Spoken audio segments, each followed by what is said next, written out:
This is Ignis Data Log 002 reporting from the spaceship Ignis on the space station Vitalis. Hello, Juniper. It's good to hear from you again. I know that this message took a little bit longer to get to you than perhaps the last one did, and that might be a trend going forward. Sometimes the technology in terms of communication gets a little buggy out here, and maybe we won't be as fortunate to hear back every other day, but I think we're both kind of used to that. Honestly, it's pretty part and parcel for how our relationship tended to go. We tended to take a while to decide a lot of different things, and really, I think the only thing we ever decided super quickly, I think as a surprise to both of us, was getting married. It really was a spur of the moment kind of thing, wasn't it? But I didn't regret it. Being with you however long I got to be was some of the happiest time of my life, even though I kind of knew it might end down the line. I didn't want to believe that feeling, but I also knew life was not always the kindest given the kind of work we both do, which, speaking of which, I'm sorry to hear that you're still dealing with unpleasant personalities, but I suppose that's also part and parcel of your work too. The worst thing I ever have to deal with is a bunch of malfunctioning AIs, not understanding that manners are very different from pleasantries, and that the latter takes a little bit more time to learn than the former. But I'm still glad just to be hearing from you. I know the divorce just came through, and I know I have a lot of complicated feelings about it, but I think I can speak honestly in saying that I'm not unhappy that it happened. In fact, I'm really glad to say that to me it felt like you trusted me.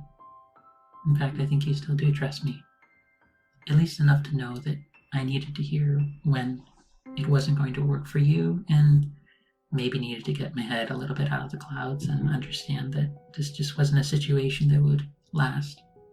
Not because we didn't like each other. Hell, I think the opposite. I think we both still care about each other a lot. At least, I still care about you quite a lot. But sometimes life just doesn't let you have those kinds of connections you really wish you could. Sometimes it's just how things work out. Sometimes life makes it so that the last time you had dinner together was about 4 months, 4 days, and about 3 hours, I think. I haven't been keeping track whatsoever. Okay, I have. The moment you told me, I remembered exactly, and I felt only a little bit embarrassed. But it's okay. Honestly, if it came down to only getting to see you once or twice a month, or even hell, once or twice a year, it would have been worth it. I think you were always worth it, Juniper. But I could understand if you just didn't want to deal with that. Me being foolish, or me being a little too hopeful and a little too optimistic about things isn't grounds enough to make a life around. Especially with the kinds of things I know you want to accomplish with your life. You need to be who you need to be, and I need to be who I need to be. At least, that's what my therapist tells me. And funnily enough, I think it's also what Odysseia told me during her last call. By the way, she did call me a little while ago, about a month or two ago actually, I think right as she was getting back into her studies, and she was letting me know that she was going to be getting an award soon, I think. Probably for past things she's already done at the college. She's always had so much drive, so much willingness to just jump right into things. You're right, Juniper, she definitely has drive. But I don't think it's an either-or scenario. I think she had it from both of us. Though, I'm going to be the first to admit, if it was for anything social, you get credit for that. I do not get credit for it. If it's not something technological, then I am entirely lost when it comes to those kinds of things. I think she's still having her own feelings about the divorce too, but I'd be surprised if she wasn't. I think we're all going to need some time and space, but I can at least say right now, for however these communications go, whatever our connection remains after this, I'm really happy that I got to be with you. In any case, I should get back to my work. I hope you take care, Junebug. I'm doing my best to watch out for myself, I promise. I just hope you can promise that you're not overtaxing yourself either. As much as I want to hear from you, I don't think either of us should do that for each other, even though I can say you'd be worth it. I miss you too, Juniper. Stay safe. This is Ignis Data Log 002 from the spaceship Ignis on Space Station Vitalis, signing off.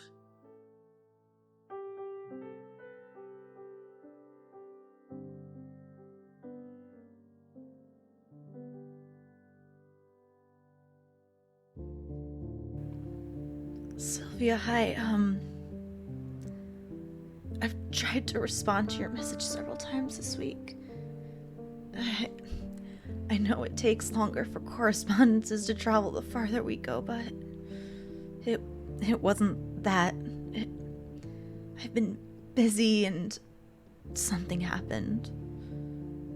I'm okay, mostly.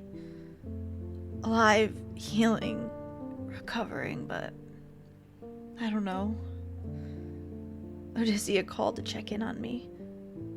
I don't know if you've seen the news, but there was... accident's not the right word. It was definitely not an accident. Incident at the diplomacy summit that I was at this past week. I'm trying not to think about it, but it's kind of hard to. When it's just filling your mind, you know? Negotiations have been going well for so long that I've had this job and responsibility that I forgot the real dangers sometimes that accompany them. Assassinations are a very real thing, and I had a very, very strong reminder recently. As I said, I'm okay. I got a little bruised up, a couple small injuries, but not everyone made it.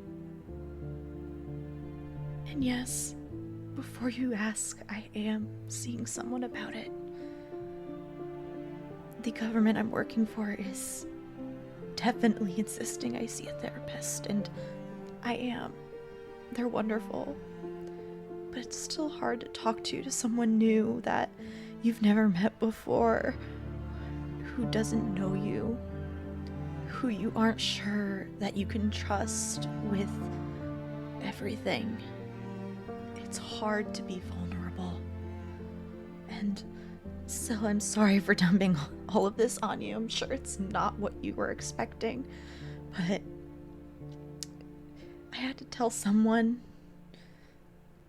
I couldn't tell Odysseia when she called me, and the therapist were working it slow, and they're also helping a lot of other people that were there and went through the same ordeal that I did. But I still trust you, I still miss you, and I only wish that I had you here in the same room instead of the recordings you've sent me. We can make all the plans that we want in life, all the contingencies, but sometimes life just decides something different, something that we could never expect.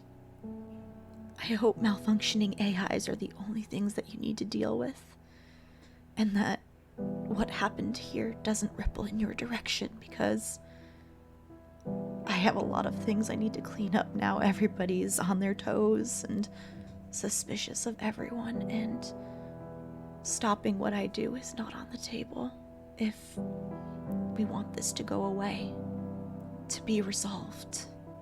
I already know that people are going to say that I'm brave for continuing on after what happened, but I'm honestly terrified. Something like this is only the start, and I hope it just stays isolated over here. I don't know what I would do if you or Odysseia were hurt. So please stay safe and see if you can convince Odysseia to take an internship over there. You're far enough away where I think you two would be okay, and you two can look after each other. But I don't want to leave this message off on a low note. There's already so much tragedy in the world and in this message that I'd feel bad. So I started writing again. It's been a while, and it did start off as a bit of a coping mechanism, but it's really, really good to do again. Something that doesn't need to be perfect, you know? Maybe if I have the time and energy, I can write something up for you and have it sent off in your direction. That would be very nice. I love you, Syl, and I miss you. Please stay safe. And again, I'm sorry about this message. It probably wasn't easy to listen to. Until next time.